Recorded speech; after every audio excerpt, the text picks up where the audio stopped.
Good morning. Is Tuesday, February 13th, and should be finishing up the Saya today. So I got the front all textured. I got the year on the back.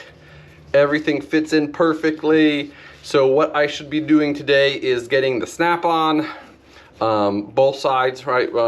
Part of the snap will go on the strap, part of it will go on the front, and it'll be way over here so I don't have to do a liner on it.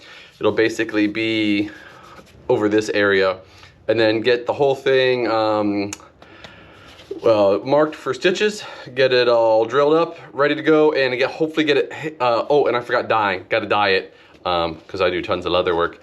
And so I should, be able to get it done today depending on how the day goes. Sorry, my words are already kind of funky today. But yeah, I'll be focused on that. Of course, there's some admin and stuff to do, so I'll see what else I can get done. I do have the sheaths one sheath in progress for the EDCs. I got finished on Friday. So one of those sheaths I'll be able to just finish up, and I'll start the other two.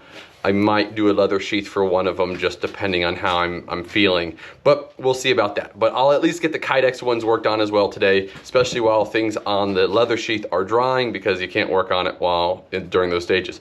So really, that's my day. Here's Daniel with what he's got going on. Well, there goes my words now, right?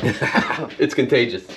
Hey everyone, hope you all had a great weekend. Just to kind of catch up with what's going on in my world, I have got my batch 52100 cut out. I will be hopefully profiling, shaping these knives today, getting as much of it done so I can kind of get a heat treat done fairly soon. I think Russell will be leaving towards the end of the month just to take some little vacay, and I just want to get this done so that way when he's gone, I have stuff to work on. So, that will be the majority of my focus, as well as whatever else comes in. It is Tuesday, so we do have a good amount of sharpening, especially for industry.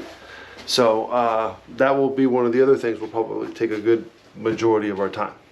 But now, we're going to go in our favorite spot with our favorite guy, Russell. What's up, bud? It's good. What are we talking about today? Today we're talking about some of the variations of the new cutting boards that we got from Brandon with Trinity Craftsman last week. So Brandon's been working with us for, I guess it's been 4 or 5 years now, and we've standardized our sizes and shapes. So we offer two sizes. This is what we call the large. It's approximately 13 by 17.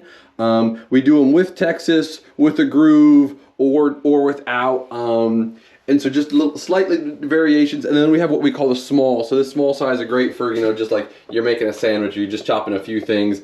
I cannot remember the dimensions of this one at all right now, so I apologize. But you'll see we use mainly two woods. We use the maple, which is the paler. Maple is the best wood for edge retention, so not damaging your knives. And walnut is in the top 5 as well for edge retention. And the combination of them is just absolutely stellar. I love the look of them. They're very classic, very classy looking. And Brandon does a great job with the construction of these, getting things perfectly fat. So you have like very little, if not no, gaps between the wood when he laminates them together. Absolutely stellar job, which is why we bring them in. So we'll be more on this as we continue to standardize stuff around here and just get everything narrowed in. Right on. All right, y'all, we'll wrap it up here. Get you going for the week. See you on the next one.